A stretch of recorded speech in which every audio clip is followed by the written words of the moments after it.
Hello everyone. Today's video is about how to make a cube in 2-point perspective. At the end I'll show you something fun and interesting, but for now let's start.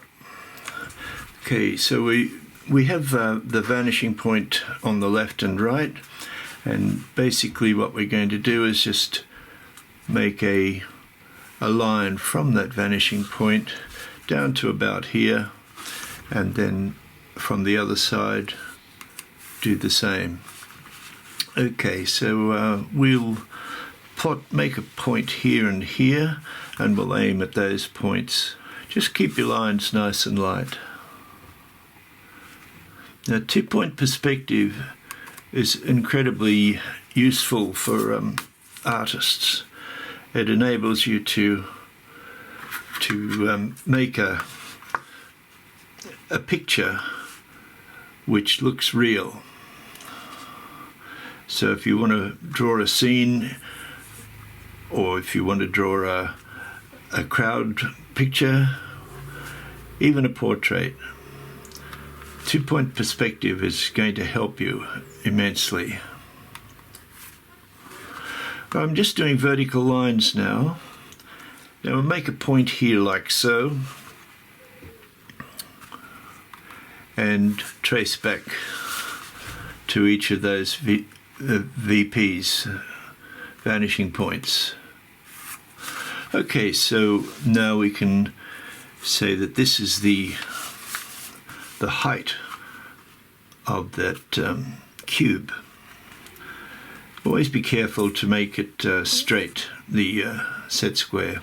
As you can see, as it goes towards the vanishing point, it starts to recede.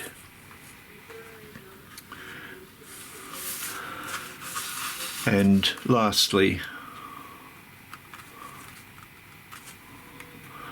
we finish off the cube by going to both of the vanishing points. So the important thing to remember with a 2-point perspective is you must have these two vanishing points a good distance apart. If you have them too close, it will cause a distortion in the image.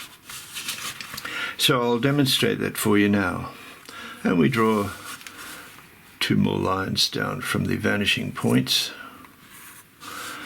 and make a point about here and about here, and you'll see immediately the distortion.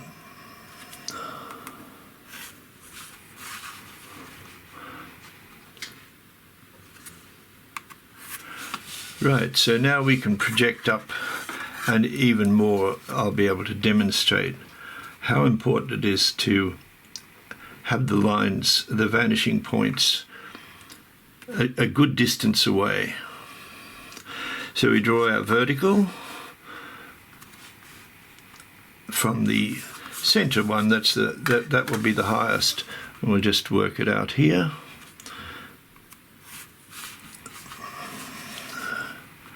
And go to that other vanishing point,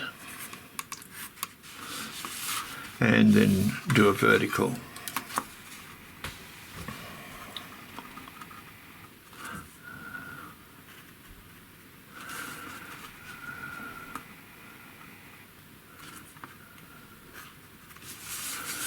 And you can see already it's quite contorted and an impossible cube, if you like. Good, so now I'm going to show you how to draw the cube in 2-point perspective. So we go again from the vanishing point on the left to the vanishing point on the right. This is the horizon, the point where you see.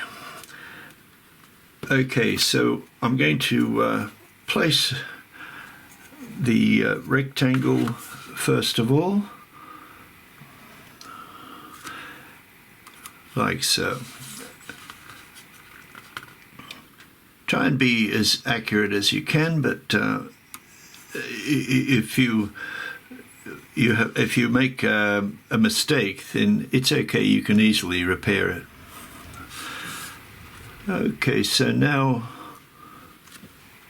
we have our first rectangle, and once again we draw up the verticals. Okay, I want to project to this point now. We're going to place a cube. It'll be in exact proportion. It'll be smaller, of course, but it's in exact proportion to the one in the middle. And just wing the length there.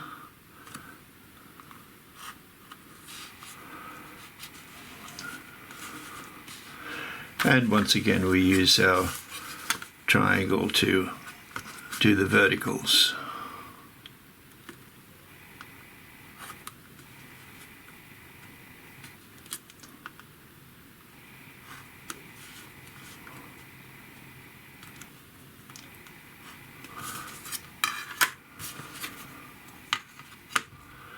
So we've drawn this here. We want to get a similar cube on the in the middle here. So we use a horizontal line this time, and just draw that there. And once again we draw our lines from the vanishing point. Now, the point of this is to show that all of these cubes are sitting on the same plane, the same floor, if you like. That's why this is important to have them relate. If they weren't sitting on the same plane, it would be completely out of balance. So that's why we're using two-point perspective.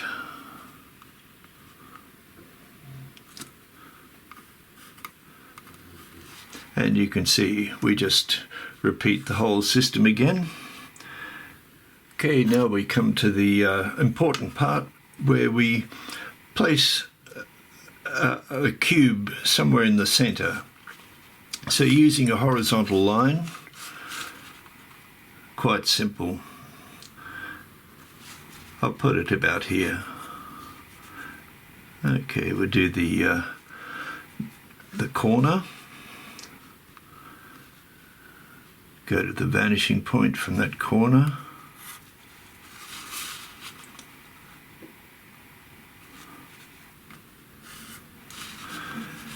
And just approximate positioning at the moment.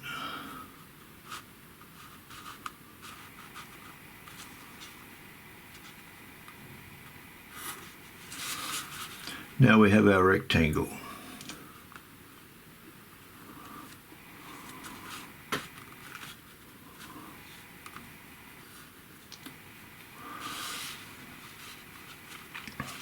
Find the height simply by using, there are other ways, but this is the simplest. So it's the height, and do the vertical.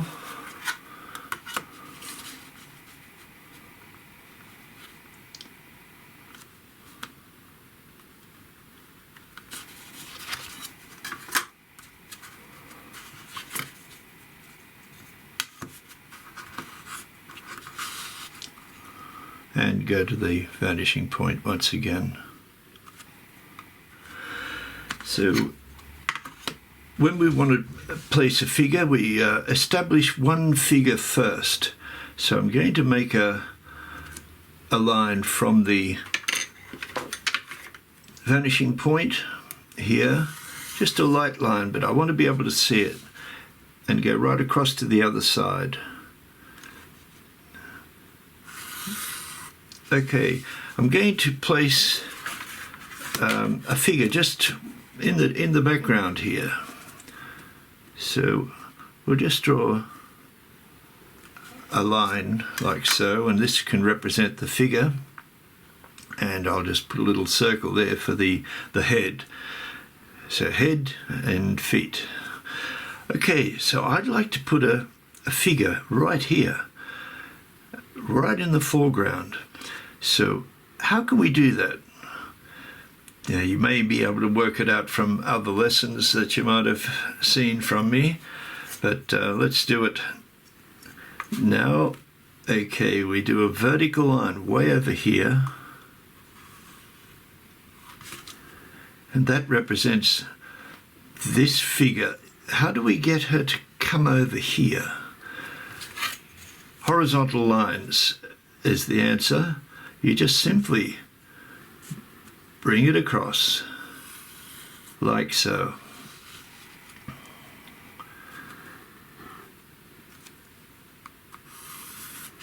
Okay, we can choose any position here. Don't put her in the middle.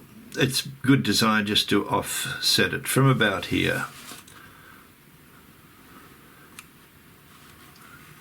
So I'll just put a little circle now to represent the head. And there are her feet, and there's the middle point. Okay, so like to place a figure here. We can do it in 1 point perspective as well, but I'll let's say we want a figure to be here about that big. Very simple. Come over to, you can do it horizontally, you can go like so, but I prefer to use the vanishing point. And we'll do a vertical line. Okay, so we want to put her here, about there, so we go across with the horizontal again. You can do this, as I said, with 1 point perspective as well, but I'm doing it in 2 point perspective. It's got its certain advantages. Okay, so here we are. We can quite simply place her here.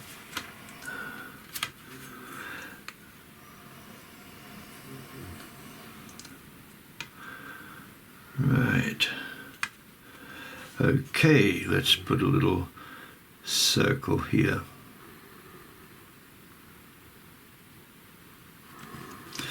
And we've got it. Okay, can we put a figure in the background? Even smaller than our little friend here. No problem. Go to the vanishing point and choose where you want to. Let's say here. So she's this far from the horizon. Her little sister over here is this far, way in the background. Could we do it even smaller? Yes, we can, no problem. Go to the vanishing point and just quite simply take her right back. Now imagine if you were illustrating a football game and you've got all the forwards way up in front here like this one, but you'd have some of the backs down here. Now I recommend a little trick for you, and that's to when you're in the city or in the mall, shopping mall, look at people and look at people who are further back, and you'll be amazed. Now, this is perfect perspective. This figure here is so much smaller than this one, yet they're the same height. If she walked down here to shake her hand, you can guarantee they'd be the same height. So that's the whole secret of perspective. Okay, so I've taken out some of the guidelines. I'd like to develop this figure a little bit for you. So we can have her facing us, and I'll just tilt her head slightly. I won't draw all of these figures. I think you can easily see that we can place figures wherever we want to if we follow this technique. Okay, we'll put her in a pretty classic sort of hands on hips type of pose. Make her shoulders fairly straight, but we'll have one. This is the middle point, so these hips we can raise up, and we can bring this one down fairly straight. Now straight away you can see that we've got the right proportion. With figure drawing, always think of the head as the unit of measurement, and think how where other main elements might be. So the head, come down here, that's the breast. Come down here another head length, that's the waist. From there, from this point here, this midpoint, we can do it into about 3 heads. Okay, this foot is bearing the weight, so we'll put just a bit closer to the center line, and that center line is telling us where the balance is. That balance is the breastbone or sternum. Here is the balancing point. So we might put her out a bit here. She's just checking us out. Okay, try and make up a story at the same time. Okay, we'll just put these arms out here,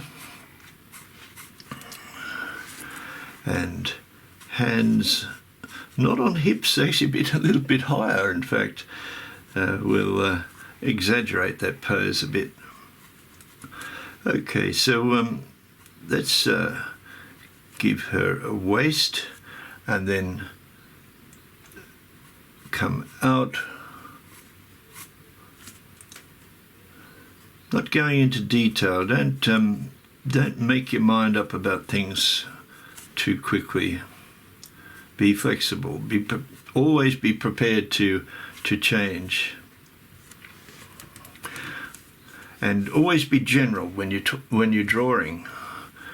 Don't fix on one part and try to get that right and then work on the next part. Try and do it all together at the same time. Okay, might put her hands like so and like so. Okay, one there, one there. Already you can start to see that she's developing a bit of character. So body language tells us a lot about character.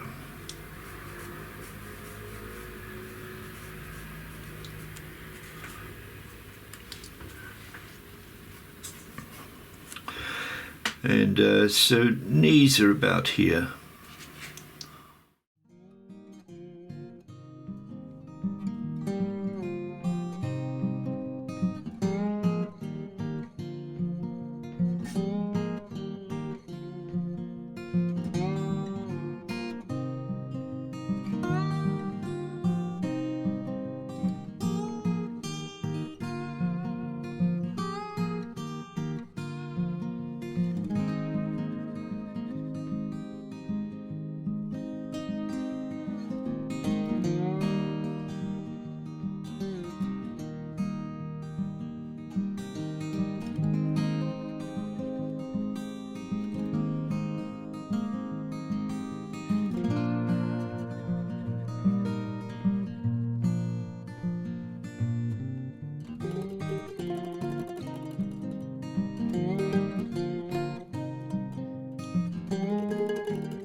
And this one, we can like to make it a little bit bigger, I think, just to try and balance this. So that guideline went from that vanishing point to that vanishing point. There we are. Good. Okay, so now we've got And I'll show you another trick while I'm here, and that's to see, once we've established that the head is the unit of measure, we can use it and bring it down here so it's in perspective. Okay, and we can follow that. Head will be here, and middle points there. Okay, so what can we do? She's looking a bit quizzical, let's say. Always try to make a story out of it, because it becomes more interesting to you as an artist.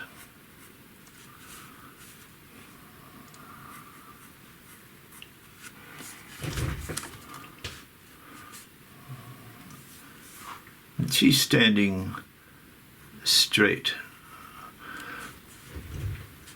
No balancing leg or bearing weight leg. Her knees will be here. Once again, we can use the vanishing point to check out where the position of various elements.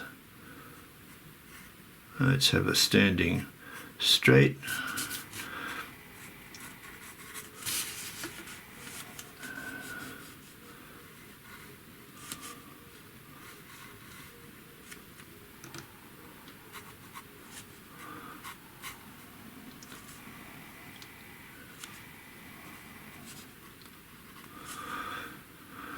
Okay, so let's develop these figures. So there you have it, everyone. This is my video on 2-point perspective. Thank you very much for watching. I really appreciate it. And just let me very, very briefly go through the points of the lesson. And please remember, I'm stressing it's not hard. We use the vanishing points on the horizon, a good distance apart, not way out, but a reasonable distance, so you don't get any distortion, so you get a pretty good image such as this. This one here, it's way too distorted. It could be good for dramatic effect, so don't discount it altogether. In this part we learned how to place the boxes or cubes in various parts of the paper. So just using those 2 vanishing points. And finally, the extra part that I wanted to show you was we can place figures in any scene. This is really excellent for people who want to do illustration of some kind in a graphic novel, in manga, in children's books, all those sort of things. So you have a lot of advantages being able to do 2-point or all perspective really, and I'll be going through lots of videos and trying to keep it as simple as possible. But you have to learn it, everyone. That's the way it is in art. There's a couple of things that mightn't seem so interesting at the first, but when you master this, you'll be so pleased with your work. So once again, thank you for watching, and please, if you like the video, please subscribe and support my channel. I really appreciate it. Thank you very much for watching, and hopefully see you in the next video.